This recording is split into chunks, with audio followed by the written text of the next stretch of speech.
बहुत दिनों पहले की बात है। सुंदरवन नामक एक जंगल, जो कि अपने नाम की तरह सुंदर और शांत था।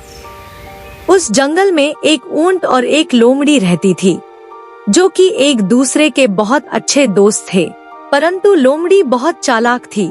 वह हमेशा ऊंट का इस्तेमाल करती थी, फिर उसे मुसीबत में डालकर भाग जाती थी।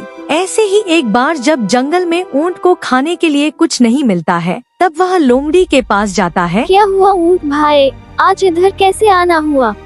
कुछ नहीं लोमड़ी बहन, जंगल में खाने को कुछ नहीं मिल रहा था, तो सोचा कि तुमसे पूछ लूं कि आसपास अच्छा खाना कहाँ मिलेगा। चलो फिर आज तरबूज खाने जाते हैं।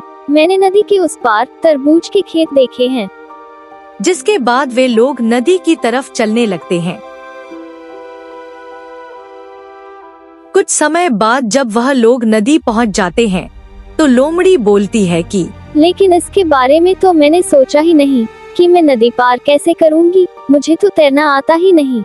फिर ऊंट कहता है, उसकी चिंता तुम मत करो, तुम मेरी पीठ पर बैठ जाना और हम लोग साथ में नदी पार कर लेंगे। उसके बाद लोमड़ी ऊंट के पीठ पर बैठ जाती है और वह लोग दोनों साथ में नदी पार करने लगते हैं। कुछ ही समय बाद वे लोग नदी के उस पार पहुंच जाते हैं, जिस पार तरबूज के खेत थे। जिसके बाद वह लोग जल्दी जल्दी तरबूज के खेत की ओर दौड़ते हैं और फिर तरबूज खाने लगते हैं। वे लोग तो बड़े मजे से तरबूज खा रहे थे, लेकिन उन लोगों को पता ही नहीं था कि दूसरे तरफ खेत के बगल में ही खेत का मालिक सो रहा था। तरबूज खा लेने के बाद लोमड़ी बोलती है कि जानते हो ऊंट भाई, मेरा जब पेट भर जाता है ना, तो मुझे गाना गाने का मन करता है। देखो भाई, मुझे अपना पेट भर लेने दो तरबूज खाकर, उसके बाद तुम पूरा गाना। लेकिन लोमड़ी ऊंट की बात नहीं सुनती है और वह गाना शुरू कर देती है।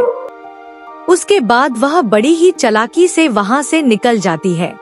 लोमड़ी की आवाज सुनकर खेत का मालिक खेत की ओर आता है। तब उसे वहाँ तरबूज खाते हुए ऊंट मिल जाता है, जिस कारण वह ऊंट को लाठी से बहुत मारता है। इसके बाद ऊंट नदी के किनारे पहुँचता है, जहाँ लोमड़ी उसका पहले से इंतजार कर रही थी।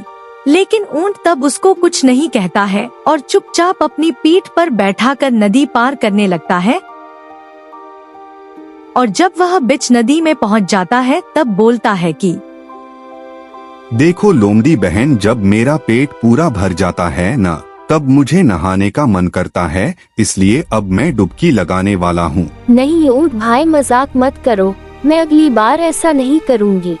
ऐसा बोलकर ऊंट डुबकी लगा देता है और वहाँ से चला जाता है और लोमड़ी पानी में दूर कहीं रह जाती है। तो इस कहानी से हमें सीख मिलती है, जैसे को तैसा। ऐसा और भी नई दिलचस्प कार्टून वीडियो देखने के लिए हमारे चैनल को सब्सक्राइब करें और बेल आइकन को दबाएं।